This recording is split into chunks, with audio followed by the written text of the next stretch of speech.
Yan. Good afternoon mga idol. Good afternoon. Welcome po muli sa ating channel. Ito po muli ang inyong lingkod, si Boyet, ay muling bumabati ng isang magandang hapon. Lalo na doon sa ating mga kapatid sa INC. Hello idol mga kapatid, binabati ko kayo sa magandang hapon saan man kayong lupalop, naroon o saan man kayong panig ng ating bansa, Mapalusong, Visayas, Mindanao. Nawa mga kapatid ay nasa mabuti kayong kalagayan hanggang sa mga oras na ito. At syempre mga idol, hindi ko man maisa-isa ang inyong mga pangalan, ay lubos ako nagpapasalamat sa bawat isa sa inyo dahil sa walang sawa niyong pagtangkilik dito sa ating programa. Pero mga idol, shoutout na rin sa iba pa natin mga idol dyan, lalo nyo sa iba yung dagat, nasa abroad, ay binabati rin natin sila ng isang magandang araw. Araw kung araw sa kanila, magandang gabi kung gabi naman sa kanila. At syempre mga idol, bago ang lahat, yung sa mga bago pa nating mga viewer dyan, bago pa kayo mga idol, huwag nyo naman kalimutan mag-subscribe at pumindot ng ating bell button para maging updated din kayo lagi sa ating mga video. Pero mga idol, umpisa natin ang ating tinatalakay na may kaugnayan pa rin sa ating katunggalin at si Ginoong Epipanyo Labrador. Meron tayong napanood na video sa ating kapatiran din na ito di umano si Epipanyo ay nagkaroon ng mediation proceeding, hindi niya isinipot.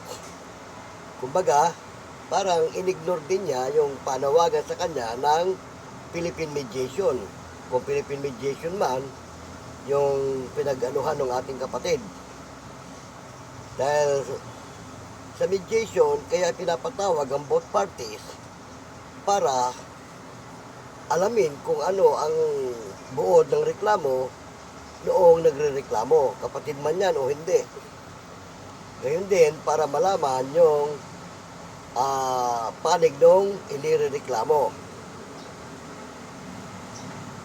At kung makita ng prosecutor o nung mediation officer na valid talaga yung reklamo ng ating kapatid o kung sino pa man, at saka lang yan isasampa sa taas. Kasi certification to file action yung kanilang reklamo. Ganun din dito sa aming barangay. Kasi sa barangay, ang mediation naman, meron kaming pre-mediation. O wala pang barangay case yan. Kung ano ba, sa barangay nagsampa ng reklamo, wala pang barangay case yan. Pre-mediation ang tawag doon. Kasi meron kaming naka-duty na lupon for the day. Na yan ang sumasala sa mga reklamo na tinatanggap sa aming tanggapan. At kung yan makikita at masusuri na hindi yan para pang barangay at saka lang yan isasampa sa taas, i-issuehan niya ng kaukulang para doon nila idulog sa mga kinaukulan na kung saan sila dapat dumulog. Halimbawa yung sinasampang reklamo ay para sa mga pulis, bibigyan namin yun sila ng referral para sa pulis.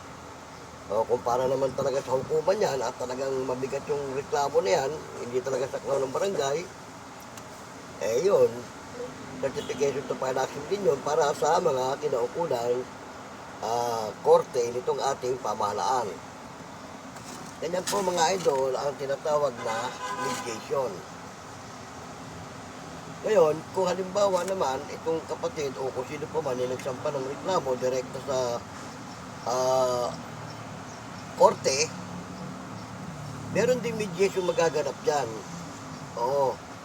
Pero kung kagaya ng kaso ni Epipanyo Labrador na talagang hindi na dapat yan idaan sa mediation, matik na yan. Oo. i-inquest na agad dyan, prosecutor talagang ano na yan. Dahil wala namang aregluhang magaganap dyan at hindi na kailangan revisahin pa kung ano reklamo ng tao o ng kapatid. Dahil unang-una, hayag na, hindi lang dito sa atin, maging sa iba yung dagat, hayag na yung ginawang kalukuhan itong Epifanio Labrador sa ating taga-pamahala. Di ba? At hindi lang sa taga-pamahala, kabuuan ng iglesia. Ayun, ganun mga idol. Kaya lang, siyempre, yung tinatawag na standard proceeding na kailangan dumaan sa mediation, kung yun ang gusto mangyari, dapat lang naman na sundin natin yun. Oo. Eh, kaso nga, itong si Epifanio Labrador daw, di umano, hindi sumipot. O, di pagka gano'n na hindi sumipot, dapat yun, makukontempt of court yan. Oo. Sa amin lang sa barangay proceeding, sa mediation, kapag hindi yan sumipot, 3 consecutive hearing, hindi na yan sumisipot, pwede lang, anuhan yan, indirect assault. Oo, indirect contempt pala. Oo. Meron kaming ano rito, yung tinatawag na indirect contempt. Makukontempt yan. Lalo pa pag talagang sa korte na at hindi niya sinisipot yung kanyang kaso na dapat harapin. Ganyan po mga idol ang sistema ng mediation. Dito naman sa amin, sa barangay, yung tinatawag na pre-mediation, wala pang barangay case yan. O na dapat isang pa sa taas, pre-mediation lang yan. Kumbaga, sasalain yung problema ng magkabilang panig. Kung halimbawa makikita namin na talagang valid yung reklamo ng nagre-reklamo, at saka pa lang yan magkakaroon ng tinatawag na barangay case, iaakit yan sa talagang mediation. O, at ang unang haharap nga dyan, barangay captain, kung sa barangay ang kaso niyan. Ngayon, kung sa Philippine mediation naman, ay yung prosecutor ng Philippine mediation ang haharap dyan para sila revisahin yung kanilang reklamo at yung dinudulog na kaso. Ganyan po ang proseso ngayon ng pagpapile ng reklamo. Hindi na pwede yung basta ka na lang magpapile ng reklamo direkta. Oo. Kung barangay case lang yan, hindi na inaakit sa taas hanggang barangay lang yan.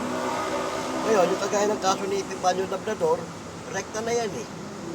O 40 na talaga yan. Hindi na kailangan dumaan pa sa kung saan-saan. Pero kung may proseso na mediation, dapat lang dumaan sa mediation. Pero kasi nga, yung kaso ni Labrador, sino makikipag-areglo?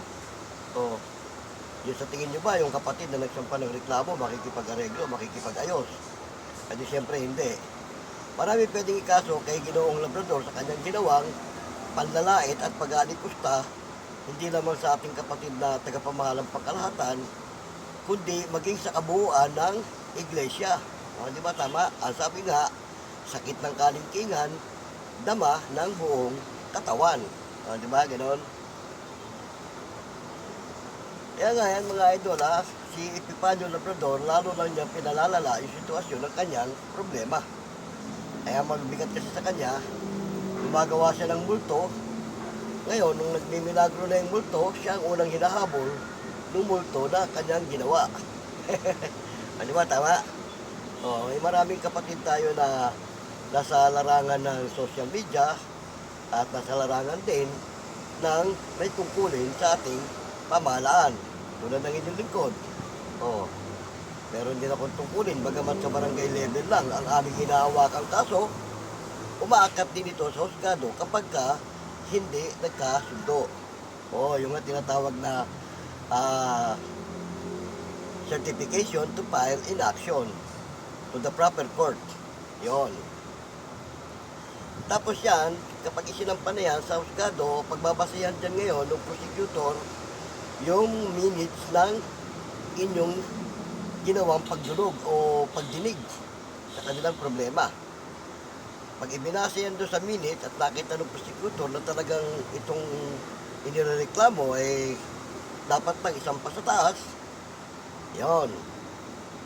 Ganon mga idol ang tamang proseso kung sa barangay level. Pero yung kagaya ng kay Epifanio de Labrador, hindi na yan kailangan dumaan pa ng kung saan-saan, direkta na talaga yan. Kasi iba yan eh, marami nang pwedeng ikaso sa kanya dyan, pinakamababa na nga dyan, siguro, oral defamation. Di ba? O kaya yung tinatawag na ah, libel o yung cyber, di ba? Cybercrime. At saka yung meron pang isa, yung tinatawag na unjust vexation. Oo, kasi ang unjust vexation, maraming saklaw na pangyayari. Pwede pinagmumura mo yung tao, dinuro-duro mo yung tao, yan, pumapasok sa unjust vexation yan. At may pagkakulong talaga yan. At napatunayan, di ba? Kung maging yung oral defamation, pag hindi makikipagkasundo yung complainant. Kasi bawat gawin mong kaso, gawin mong asunto sa'yo, may katapat na parusa. Oo. Maliban na nga lang kung makipag-amicable yung nagre-reklamo. Oo. Pero sa klase ng kaso ni Ginoong Epifanio Labrador, walang amicable na magaganap dyan. Tuloy-tuloy yan. Oo. Unang-una, kabuuan ng iglesia ang kanyang nilait at pinaratangan ng kung ano-ano. O, di ba? Bukod pa sa mga pang-individual na kaanib, kagaya ng ating kapatid na tagapamahala, individual yun, minura-mura niya, tilait-lait niya. O, tapos yung kabuuan ng iglesia, dinamay niya. O, di ba?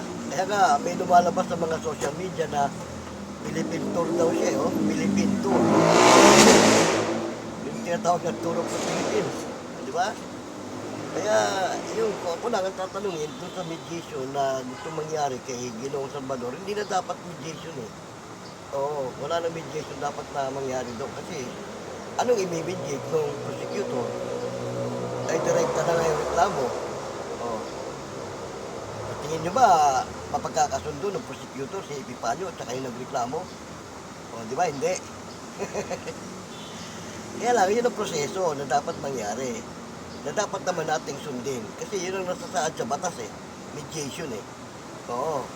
Pero kung tayo lang ang huhusga, hindi na kailangan dumalo nga ng mediation din. Kasi hindi na birong reklamo ang nakasampa sa kanya eh. Bukod pa dyan, meron pa siyang pending case. O, magpapatong-patong na yan. Kaya nga eh, sana kung hindi siya gumawa ng kalukuhan, yung matagal na niyang kaso, 2017 pa yata yun, dapat eh, nabaon na sa limot yun kung nagkataon, di ba? Eh kaso nakalkal, dahil nga, sa ginawa niyang kalukuhan. O, eh, ang problema lang, siguro, kaya hindi pwedeng humarap si Ginoong Epifanio Labrador, dahil una na, natatakot siyang lumantad. Di ba? Ikalawa, yung sinasabi niya na binabantaan daw siya ng mga iglesia na siya ay itutumba o papatayin. Hindi gagawin ng ating mga kapatid yung ganyang sistema. Sabi lang niya yun. Oo. Baka may mga nagsasabi sa kanya, naku, patay ka sa iglesia pag ikaw lumantad. Ganon. Pero sa totoo lang, hindi yan gagawin ng ating mga kapatid. Dahil tayo, disiplinado at sumusunod tayo sa ating tagapamahala kung ano ang naging pasya. Ang pasya ng tagapamahala, ipaubaya siya sa batas, so, bahala ang batas sa kanya. Di ba, tama? Ngayon lang ang dapat niyang harapin. Kaya lang, siguro, ito nga, nabanggit na nga ng iba natin mga kapwa-vlogger, gumawa siya ng sarili niyang multo, o ngayon, siyang hinahabol ng multo niya, kaya natatakot siya. Di ba, tama? Ganon. Pero yung mga sinasabi niya kasi, mga wala namang matibay na batayan eh. Oo. Kaya, pinapalala lang niya lalo ang sitwasyon ng kanyang problema. Kaya nga, marami na rin mga kapatid ang nag-advise sa kanya na makipag-reconcile na siya, makipagkasundo na siya na aminin na niya yung kanyang pagkakamali at humingi siya ng tawad para matapos na yan. Pero ganun pa man, siyempre, patawarin man siya, dapat lang niyang harapin yung reklamo at dapat niyang panagutan. Di ba, tama? Yun marahil ang isa sa dahilan kung bakit ayaw na niyang lumantad. Alam niya siguro, patawarin man siya tindi ng iglesia, makukulong pa rin siya. Di ba? Dahil yung patong-patong na reklamo sa kanya, plus yung dati niya pang kaso, di ba? Ganoon. Kaya nga, yun nga, sa simula pa lang ng ating mga programa, sinabi na natin, dapat pinag-aralan muna niya, pinag-isipan niya, ang lahat ng mga bagay, bago niya ito ginawa. Pasensya na kayo mga idol ha, medyo maingay ang ating dahil nasa labas tayo ng at maingay talaga, may mga dumadaang mga sasakyang panghimpapawid tulad ng helicopter. Yan mga idol. Doon naman sa mga kapatid natin na kapwa natin mga vlogger, mga idol, yung kaso ni Ginoong Labrador, maganda rin yung pinapakita nyo dahil meron kayong mga video na ipina-plug. Oo, pinapakita. Kasi napapanood dyan ng buong mga mamamayan, hindi lang dito sa ating bansa. Alam nyo ba ang YouTube? Umiikot yan sa buong mundo. O kaya nga yung kaso ni Labrador, hindi lang dito sa atin yan eh. Umiikot na yan sa buong mundo. Baka pabalik na nga ulit ng Pilipinas.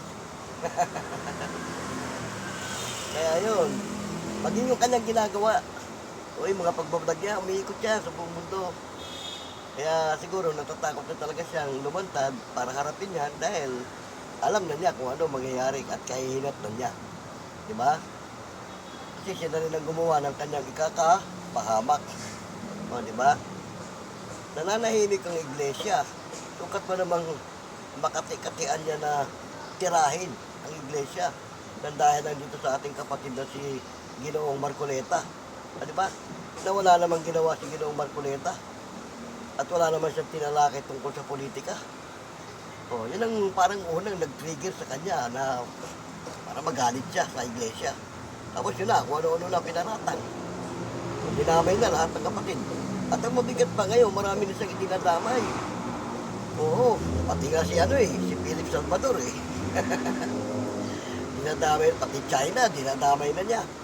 Nagbayad daw ng malaking halaga ang China sa iglesia. O, di ba?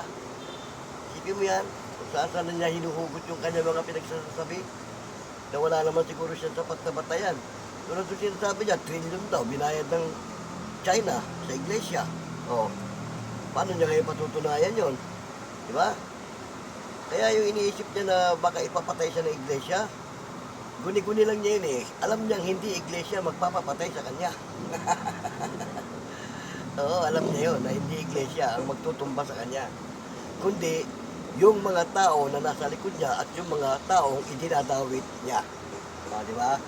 O kaya yung mga taong galit sa iglesia, baka yun ang magtumba sa kanya para mabunton sa iglesia ang pangyayari. Yan. Alam niya yan mga idol, alam niya yung ganung mangyayari. Kaya ayaw na niya lumantad.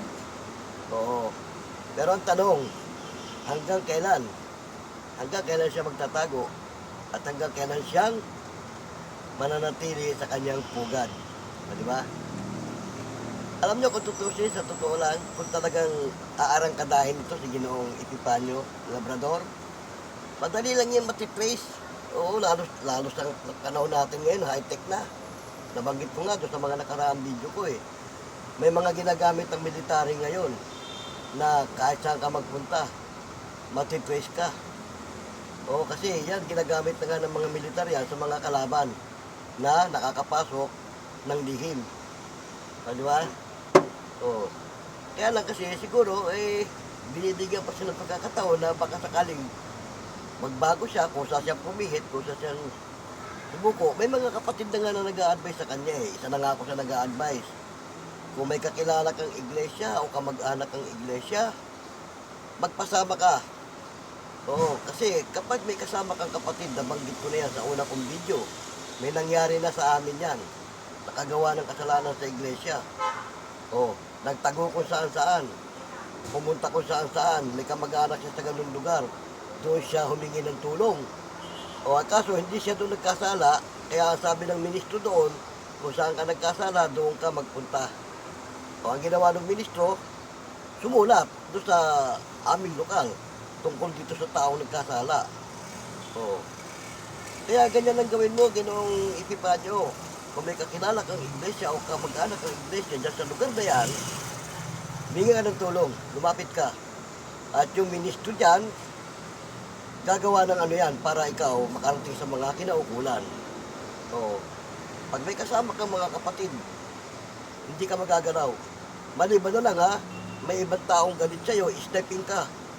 O pag in-snipe ka, wala na magagawa iglesia ron. O, di ba? Pero kung bugbog lang o ano, hindi ka magagalaw kapag may kasama kang kapatid. Oo. Ang problema nga lang dyan, baka sa dami ng nagagalit sa'yo, hindi lang iglesia, sniping ka, ayun, ang problemang malaki ron. Oo. Kaya mga idol, ang iglesia, hindi yan basta-basta ano, kasi sumusunod sa tagapamahala yan. Eh kaya nga nung kinukwento ko, kasala sa amin lokal yung tao, tumakbo siya kung saan-saan. Oo. Tapos, may kamag-anak siya sa ganun lugar, hindi ko na lang babanggitin yung mga lugar na pinuntahan niya. Doon siya humingi ng tulong sa kamag-anak niya. Siyempre, kamag-anak siya, hindi siya matitiis. Tinulungan siya. Dinala siya ngayon doon sa kapilya. Hinarap siya sa ministro. Yan lang, ang advice ng ministro sa kanya, hindi ka dito nagkasala, hindi ka dito dapat humingi ng tawad. Kung saan ka nagkasala, doon ka magpunta. O, di ba naikwento ko ito mga idol, nung pag-uwi niya doon sa amin, sa lugar namin. Kasi yung bahay niya, abandonado na, wala ng tao eh.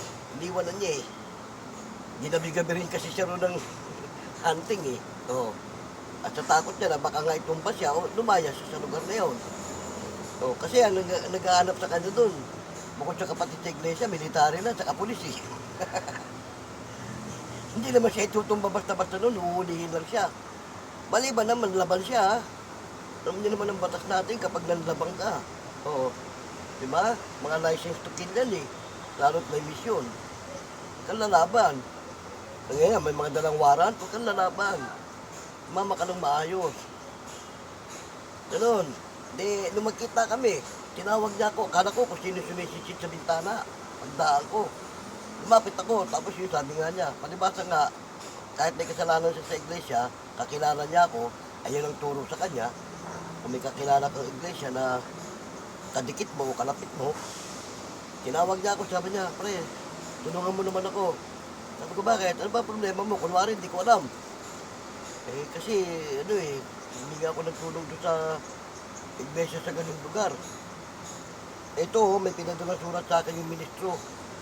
Dalhin ko daw dyan sa ministro ninyo. Ganun ba? O kako, walang problema. Sige, kako, mamayang gabi, tama-tama, may pulong ka ako ngayon. O, alas 8 yung pulong, mga 7:30 o 7. Punta na tayo. Ginong gabing yun, at timano, sinamahan ko siya. At saka yung isang kapatid. Dalawa kami ng kapatid na sumama sa kanya. Tapos yung dalawa niyang kapatid na babae, nakiusap na pwedeng sumama. Sinama namin. Yung nga eh, sa daan sa kalsada pa lang, papuntang kapilya, yung mga kapatid na nakatambay sa labas ng kapilya, yung tingin sa kanya, talagang parang lalamunin siya eh. Lalo yung mga kapatid na military police. Oh. Pero ganun pa man, hanggang tingin lang yung mga kapatid, hindi siya ginalaw. Ni pitik, ni batok, hindi siya binatukan. Tinignan lang, ni parinig, hindi nga siya pinaringgan eh. O, basta tinignan lang siya, ganyan ang iglesia. Kasi sumusunod sa pamamahala eh, pag ang order ng pamamahala, kung susuko ng maayos, huwag niyong galawin. O. Diba? Ayun, di pagdating namin, yung hawak niya sa akin, mga idol, hindi ka maniwala, ang higpit ng hawak niya, dahil takot na takot nga siya. Sa dami nung nakatambay doon sa labas ng kapilya, eh may pulong pa naman. Oh, sabi ko, huwag ka maglala, hindi ka magagalaw, ganyan ang iglesia, kahit anong kasalanan mo, hindi ka gagalawin. Dahil isa sinusunod namin, kung ang utos eh, huwag gagalawin, hindi ka talaga gagalawin. Pag ipinaubaya ka sa batas, eh hindi naman masyadong mabigat yung kasalanan niya, nagkasala lang siya sa iglesia. Doon sa lokal namin. O, pinahingi siya ng tawad. Pagdating doon, binigay yung sulat ng ministro na nanggaling doon sa lokal na pinanggalingan niya. Ayun, kinausap siya, pinanumpa siya. Pinagawa siya ng salaysay. Pinirmahan niya. Pati yung dalawa niyang kapatid, pumirma ron. O, ngayon ang bandang uli, hindi kayo maniwala mga idol, natawag pa sa iglesia eh. O, ibig mo yun? Kaya nga yan, nasabi ko kay Ginoong Labrador ng mga sa una kong video. Baka magindaan pa yan para mapanood ko sa iglesia. O, kung mahal ka ng Diyos, Kasi sinasabi mong pinapatnubayan ka ng Diyos, kung mahal ka talaga ng Diyos, maaaring isa sa pamamaraan yan para mapanood ka sa iglesia. Pero kung nakatalaga ka na talaga sa araw ng paghuhukom, sa parusa, wala tayong magagawa. Di ba? Ganun. Kaya yun, yung kinukwento ko sa inyo mga idol. May binugbog ng ano yun kapatid ng mga awit eh. Kaya hinanting ng kapatid. Yung kapatid ng mga awit, may kapatid na military police. Ang sabi pa nga doon sa kapatid niya kung nag-military ka, hindi ka sana makakatikim ng ganyang bugbog. Oh. Yung kapatid na yun, ayaw niya ng militar, ayaw rin niya ng police. Oh, kaya sabi ko doon, sige, gusto mo yan ayaw mo mag-military. Oh. Pero ganun pa man, kahit ganit yung mga kapatid, palibasa nga, may order sa kapilya na huwag sasaktan yung tao kung susuko ng maayos at hindi siya ginalaw. Nakausap siya ng maayos ng ministro hanggang nung paglabas niya. Nung paglabas niya, sabi ko, manaya ka na. Hindi walang gagalaw sa'yo dyan. Kasi hindi na siya makapanagat. Natatakot siya managat kasi talagang hindi natin masasabi yung mga kapatid na baka bakbakin nga siya. Siya rin sa kinatakot niya. Kaya natuto na siya lumapit. Nung matapos siya patawarin, may salaysay sinupaan. May kopya siya. Paglabas, sabi ng ministro, huwag nyo nang ganawin yan. Pinatawad na yan. Sabi sa kanya, huwag mo nang uulitin, malaya ka na.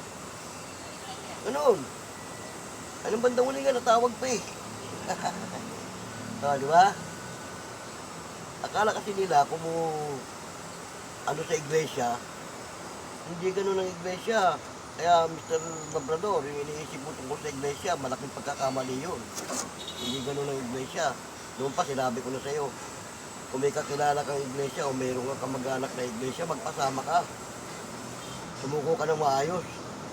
Hindi ka gagalawin. Kasi ang titignan sa'yo doon, ang titignan doon yung kapatid, hindi naman ikaw ang re-respetuhin doon, yung kapatid na kasama mo. Yun ang re-respetuhin, hindi ikaw. Kaya hindi ka gagalawin.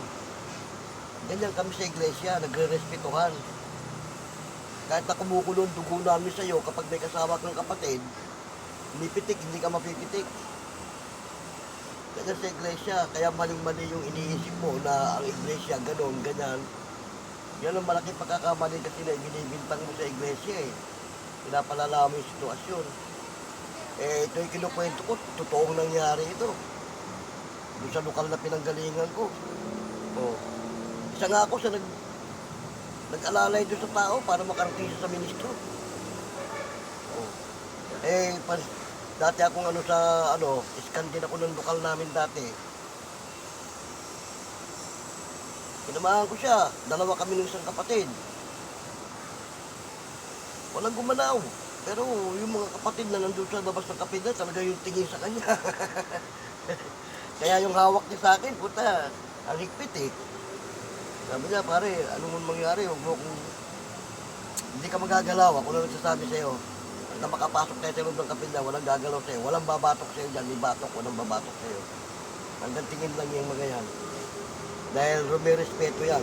Una na sa ministro, sa tagapamahala. Pangalawa sa kapatid na may dala sa'yo. Kapatid ako sa iglesia, kilala ako dyan. Hindi ka gagalawin. Doon siya naniwala na iba pa na ang iglesia. Talagang naggagalangan. Nagre-respetuhan. Kahit nanggigigil ng mga kapatid, walang magagawa para dukdukin ka.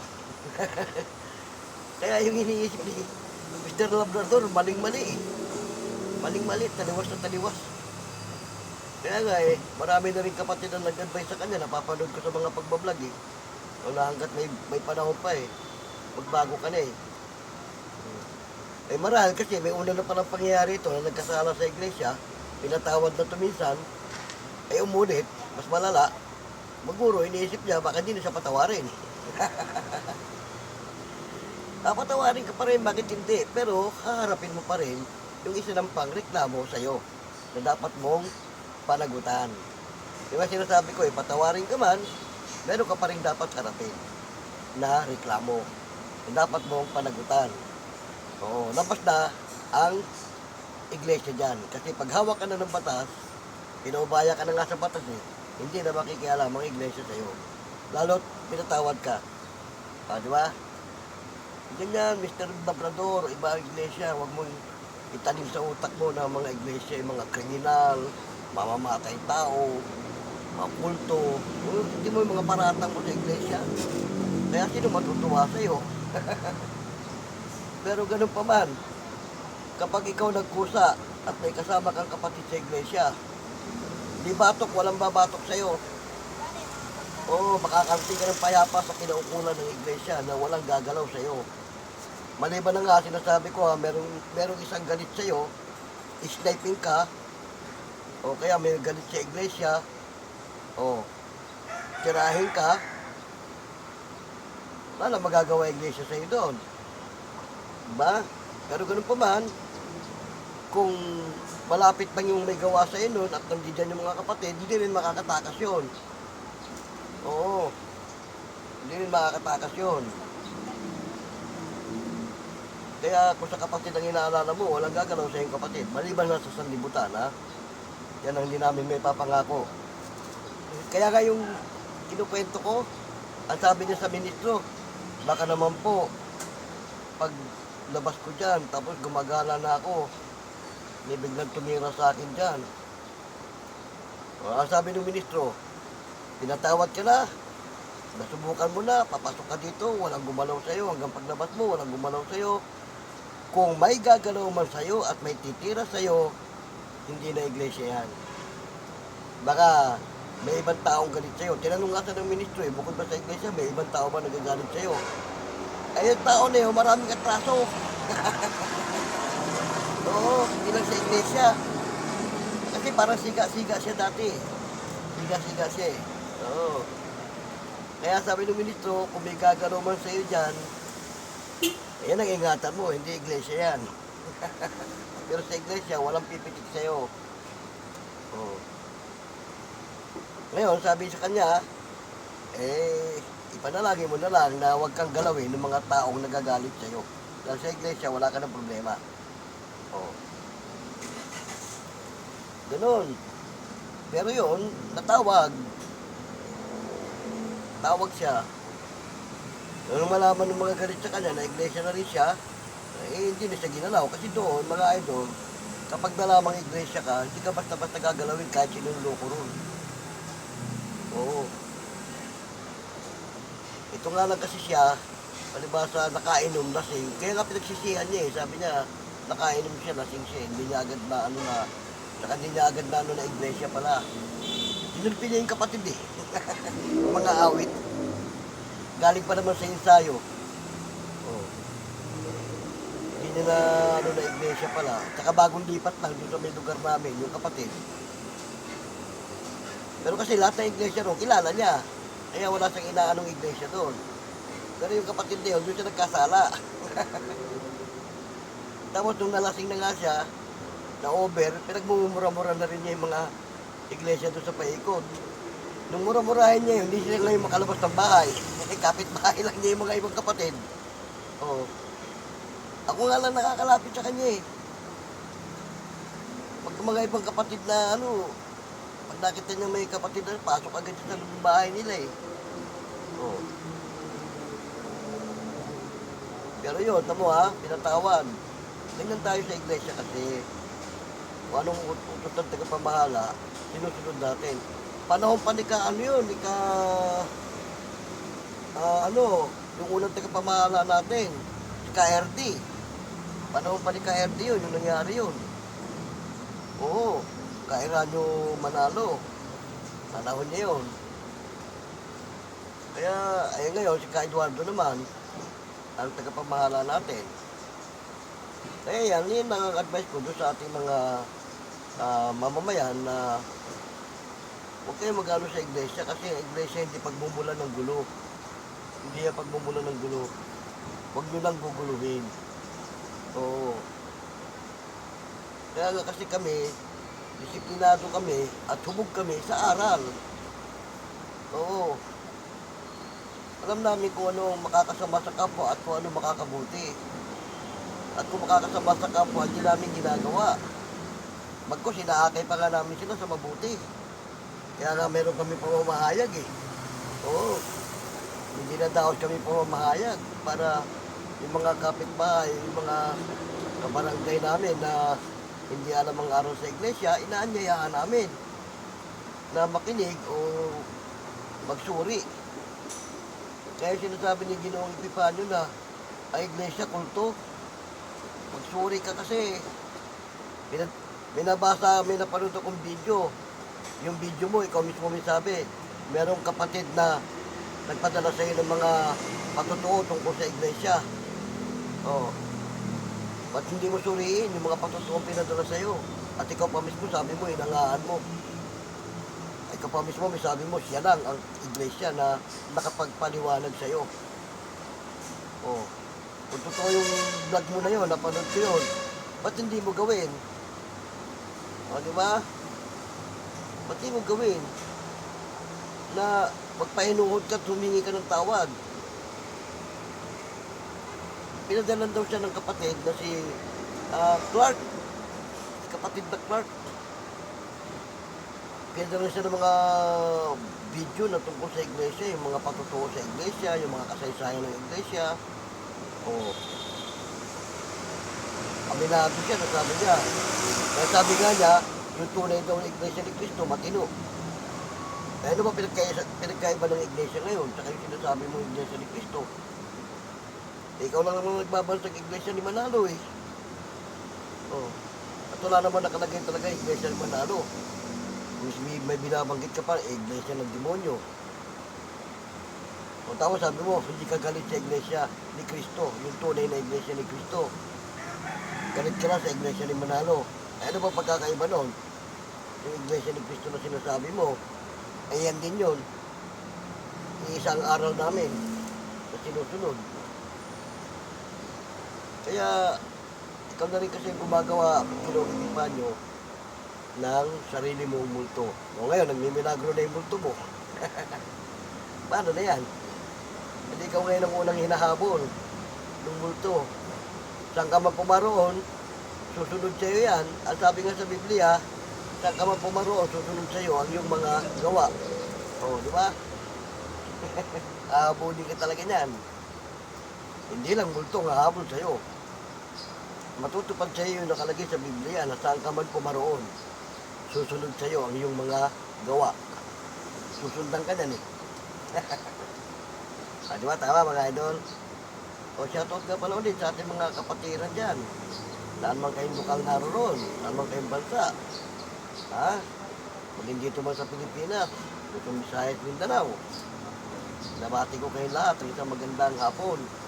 At sana mga kapatid, nasa mabuti tayong kalagayan sa pang-araw-araw ng ating pamumuhay. O gabayan tayong lagi ng ating Panginoon sa lahat ng mabubuti nating gawa. Diba? Kaya nga, kamali lang ito si Ginoong Epifanio. Hinusgahan ng iglesia. Kaya nga, nakakaawa itong taong to eh. Imbis na magalit ka rito sa ginagawa niya, maawa ka na lang. Kaya sabi nga ng tagapamahala natin eh, hindi niya alam ang kanyang ginagawa. Di ba? Maging ang ating Panginoong Jesucristo, sinabi nga yan eh, Ama, patawarin mo sila. Hindi nila alam ang kanilang ginagawa. Pero sa Ginoong Epifanio, hindi mo masasabing hindi niya alam ang kanyang ginagawa. Alam niya. Alam niya ang kanyang ginagawa. O, diba? Yan, salamat ng marami mga idol ha. Kung kayo sandali ng ating programa, ay sinamahan niyo ako. At yan naman, tinatalakay lang din natin dahil base na rin sa ating mga kapatira na napapanood natin ang kanilang mga pagbablog. Eh, kagaya nga nung lumabas na mediation proceeding, hindi niya sinipot. Eh, sana sa mga susunod na kasi yung mediation, 3 consecutive hearing yan eh. Ano mang uri, mediation, conciliation, 3 consecutive hearing yan. Sa loob ng 3 consecutive hearing, hindi niya yan talaga sinisipot, makukontempt siya dyan. Makukontempt of court. Sa amin nga lang sa barangay, meron indirect contempt. Ang tawag doon. Hindi contempt of court, indirect contempt. Makakasuhan yung tao na hindi sumisipot sa ganyang hearing. So, mediation proceeding pa lang naman yung hinaharap niya, hindi na niya hinarap. O, di ba? Dun lang mapapatunayan talaga na siya ay may ginagawang masama at may ginawang kasalanan. Di ba, tama? Ganun. Okay no ha? Salamat ng mga rami. At sinamahan niyo ako. Shoutout po muli sa inyo mga idol. Sa mga susunod pa natin video, marami pa tayong tatalakayin. O kaya lang, siyempre, paminsan-minsan lang may ginagawa rin tayo, kaya minsan lang tayo makapag-video ng ganito. Kung halos ilang araw din ako hindi nakapag-video, ngayon lang. Yan nga, may tungkulin din ako sa aming barangay at tungkol sa sistema ng mga problemang pambarangay. Yan. Kaya salamat ko sa kapatid na napanood ko tungkol sa mediation. So, sana kahit konti may naibahagi ako tungkol sa mediation. So, ginaganap talaga yung mediation kahit sa barangay bago isampa sa korte. So, paano? Ito po muli yung lingkod, si Boyet. Pasamantalang nagpapaalam. Hanggang sa muli, paalam!